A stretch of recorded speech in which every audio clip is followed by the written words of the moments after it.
بسم اللہ الرحمن الرحیم۔ السلام علیکم دوستو، امید ہے آپ سب خیریت سے ہوں گے۔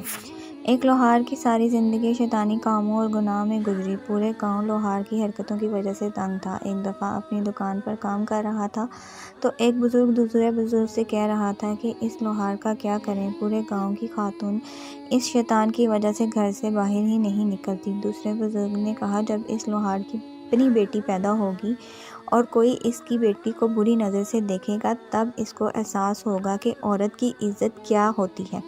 دونوں بزرگوں کو پتہ نہیں تھا کہ لوہار یہ سب باتیں سن رہا تھا۔ جب لوہار نے بزرگ کی باتیں سنی تو اس کے دل پر گہرا اثر کر گئی۔ اس نے اسی وقت احساس ہو گیا میں کس کام میں پڑ گیا تھا۔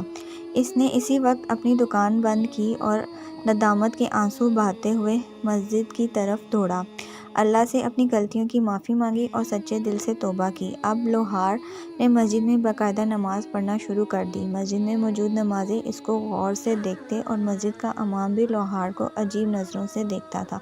وہ جانتا تھا لوہار کی حرکتیں کیسی تھیں۔ سب کو اس بات کی حیرانگی تھی جو لوہار ایک وقت میں شیطان تھا جس کے ڈر سے محلے کی عورتیں اپنے گھروں سے باہر ہی نہیں نکلتی تھیں، وہ لوہار اتنا نیک کیسے بن سکتا ہے اور کوئی بھی نماز نہیں چھوڑتا۔ کچھ تو ہوا ہے جس کی وجہ سے اتنی تبدیلی آئی ہے۔ انہیں شک ہونے لگا، دال میں کچھ تو کالا ہے۔ اس کو یوں اچانک نمازی اور پرہیزگار بننے میں ضرور کوئی نہ کوئی چال ہے، یا پھر اس کا کوئی مقصد چھپا ہوا ہے۔ جب سے لوہار نے سچے دل سے توبہ کی تو اس کا کاروبار کم ہونے لگا، لیکن اس نے ہمت نہیں ہاری۔ اس نے مزید محنت کرنا شروع کر دی۔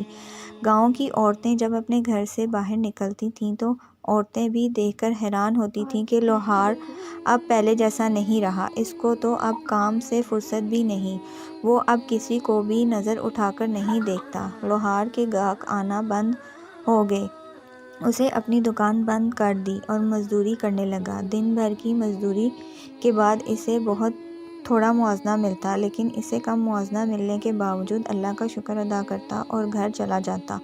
اس کی ایک قریبی دوست نے اس سے کہا، پہلے تو تم بہت گنہگار تھے اور تمہارا کام بھی بہت اچھا چل رہا تھا، اب جب کہ تم نے توبہ بھی کر لی ہے اور تمہاری دکان بند ہو چکی ہے، تمہارے حالات پہلے سے بدتر ہو چکے ہیں۔ کیا تم اس بات کا یقین ہے کہ تمہاری توبہ قبول ہوئی ہے یا نہیں؟ لوہار نے جب اپنے دوست کی بات سنی تو وہ خاموش رہا اور کچھ بھی نہیں بولا۔ اگلے دن لوہار صبح کی نماز ادا کر کے مزدوری کی تلاش میں نکلا، مگر اسے کہیں بھی مزدوری نہیں ملی۔ دوسرے دن پھر تلاش میں نکلا تو دوسرے دن بھی یہی حال رہا، حتیٰ کہ کئی دن گزرنے کے بعد اور اسے کہیں مزدوری نہیں ملی۔ نوبت یہاں تک پہنچ گئی کہ فاقے کرنے پڑ گئے۔ کئی دنوں تک ایسا ہوتا کہ لوہار دن میں صرف ایک وقت کا کھانا کھاتا اور کئی راتیں وہ بغیر کھائے پیے ہی سو جاتا۔ ایک دن لوہار پریشانی کی حالت میں زمین پر بیٹھا تھا کہ مسجد کا امام لوہار کے سامنے سے گزرا۔ مولوی نے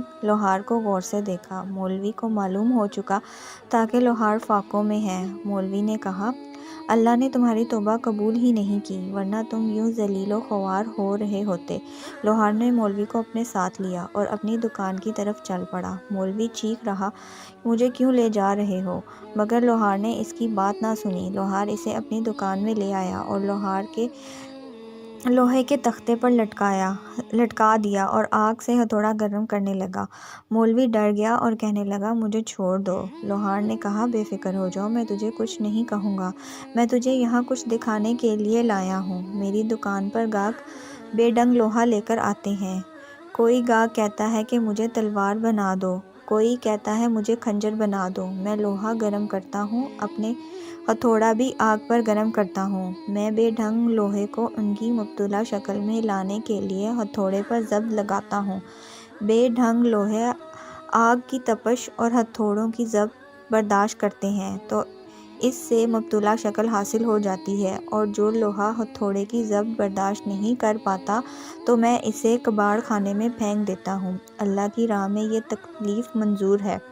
میں اس بات پر راضی ہوں کہ آزمائشوں کے ہتھوڑے کھاؤں اور فاقوں کی تپش سہ لوں۔ شاید اس طرح میں اس مبتلا شکل میں آ جاؤں گا جس شکل میں اللہ تعالیٰ مجھے ڈھالنا چاہتے ہیں۔ بس میری یہی دعا ہے کہ اللہ مجھے بیکار سمجھ کر کباڑ میں نہ پھینک دے۔ یہ کہہ کر لوہار کی آنکھوں سے آنسو جاری ہوئے اور مولوی بھی لوہار کی باتیں سن کر رونے لگا اور لوہار سے معافی مانگنے کہ میں تمہیں غلط سمجھ رہا۔ اللہ کی راہ میں آنے والی مشکلیں دراصل ہمیں آخرت کی سختی سے بچانے کے لیے ہی ہوتی ہیں۔ یہ تو اللہ تعالیٰ کی آزمائش ہوتی ہے جس سے گزر کر انسان اس شکل میں آ جاتا ہے جس شکل میں اللہ ان کو دیکھنا چاہتا ہے۔ بس دعا یہ کرنی چاہیے کہ اللہ اس آزمائش میں نہ ڈالے جس میں پورا اترنے کی طاقت نہیں۔ اللہ تعالیٰ سے دعا ہے کہ وہ ہم پر نرمی اور رحم فرمائے۔ آمین۔